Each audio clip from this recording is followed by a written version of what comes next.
Bonjour à tous, merci de me retrouver dans cette nouvelle vidéo. Je suis ravi de vous avoir à nouveau aujourd'hui dans cette série Comment démarrer, débuter le growth hacking. Donc je suis Alexis Dolé et je vais vous parler aujourd'hui des 3 piliers du growth hacking. Donc avant ça, parce que je vais vous expliquer qu'un de ces piliers c'est l'analytics, je vous invite à cliquer juste ici sur cette icône pour pouvoir accéder à ma formation gratuite en analytics. Donc vous avez simplement à cliquer là, ça vous renverra sur mon site et vous aurez, ça mettra cette vidéo en pause. Vous aurez accès gratuitement à ma formation et vous pouvez revenir à cette vidéo ensuite. Donc, les 3 piliers du growth hacking, c'est quoi? Il y en a, alors tout le monde n'est pas d'accord de la même façon, mais moi j'en vois 3 fondamentaux qui sont en premier l'analytics et l'analyse des données. Le second, la partie marketing et compréhension des besoins de l'utilisateur. Donc ça va notamment inclure la partie psychologie. Et le troisième, ça va être tout ce qui va être automatisation et intégration, coding, etc. Donc la première de ces piliers, c'est l'analytics. Et ce sera l'objet de ma vidéo de demain. Qu'est-ce que l'analytics et comment on s'en sert pour répondre à des besoins, quels sont les outils, etc. Donc je ferai une vidéo rapide à ce sujet. Et donc concrètement, ça va être l'ensemble des outils qui vont permettre de comprendre comment se comportent vos utilisateurs, ce qu'ils font, voilà, comprendre vraiment, ça va être parce que globalement, votre produit va générer des données, il faut des outils pour analyser ces données. Et l'analytics est là pour vous sauver la mise et vous dire exactement à quel endroit il faut travailler, à quel endroit il faut optimiser votre tunnel parce que c'est là que vous allez gagner le plus d'utilisateurs, c'est là que vous allez pouvoir grossir plus vite parce que vous savez exactement là où le bas blesse, vous savez exactement là où il y a des problèmes, des frictions dans votre produit. Et donc c'est là qu'il faut travailler. Donc l'analytics, c'est vraiment la base. Donc le marketing et la compréhension des besoins clients, ça va être le deuxième pilier. Et ce pilier-là, c'est clairement la base. C'est-à-dire que ceux qui faisaient du marketing il y a 5, 10, 15, 20 ans se focalisaient essentiellement sur cet aspect-là sans trop se préoccuper des autres piliers. C'est ce qui vraiment fait la différence avec les growth hackers d'aujourd'hui.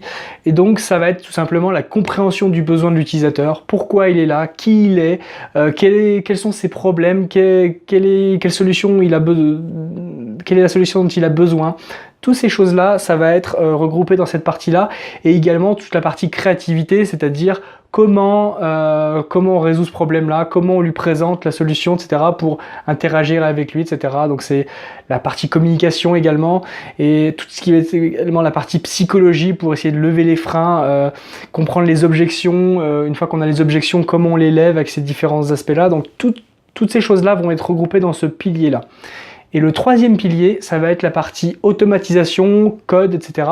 Parce que clairement, un des éléments fondamentaux du growth hacking, c'est d'être capable de produire des résultats à très grande échelle, d'être capable d'interagir avec énormément d'utilisateurs, etc. Et clairement, on peut pas le faire à la main. En tout cas, si on le faisait à la main, ça coûterait excessivement cher. Donc, il va être nécessaire à certains moments du cycle de vie dans votre growth hacking d'automatiser des choses, d'automatiser des actions, que ce soit des actions d'acquisition, que ce soit des actions de collecte d'informations, d'interaction, etc. Il va falloir automatiser des choses, donc il y a des outils pour ça, d'automatisation, de code, etc. D'ailleurs, je veux vous rassurer, il n'y a pas besoin d'être un ingénieur en informatique ou d'être codeur pour pouvoir faire ça. Il y a plein d'outils qui vous permettent d'automatiser certaines tâches pour vous faire gagner du temps sans avoir à coder quoi que ce soit, ou vraiment des fois pas grand chose. C'est-à-dire que des fois il y a des choses qui sont toutes prêtes, vous avez simplement à changer quelques paramètres pour pouvoir automatiser certains aspects. Et je ferai des vidéos spécifiques sur la partie automatisation parce que c'est vraiment un élément qui est très demandé et qui est important effectivement, même si je fais une sorte de bande-annonce.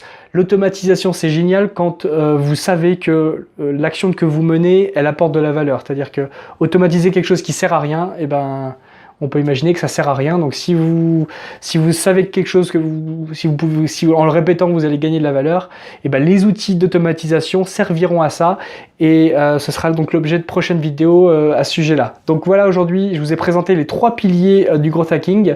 Donc chacun d'entre nous a plus ou moins certaines forces et faiblesses dans chacun des domaines, c'est pas grave. L'important c'est d'avoir une connaissance générale sur l'ensemble des domaines et d'avoir une expertise au moins sur une d'entre elles pour pouvoir avoir voilà, sa propre approche du growth hacking. Mais en tout cas, sachez que chacun de ces piliers-là sont à la portée de tout le monde, et vous pouvez, avec des outils, quand vous n'êtes pas un codeur, quand vous n'êtes pas un statisticien, etc., il y a des outils qui vous permettent de régler tous ces problèmes-là, et je vous fais la présentation de ces différents outils-là dans les prochaines vidéos. Donc c'est tout pour aujourd'hui, je vous remercie d'avoir suivi cette vidéo, et je vous dis à demain. Ciao!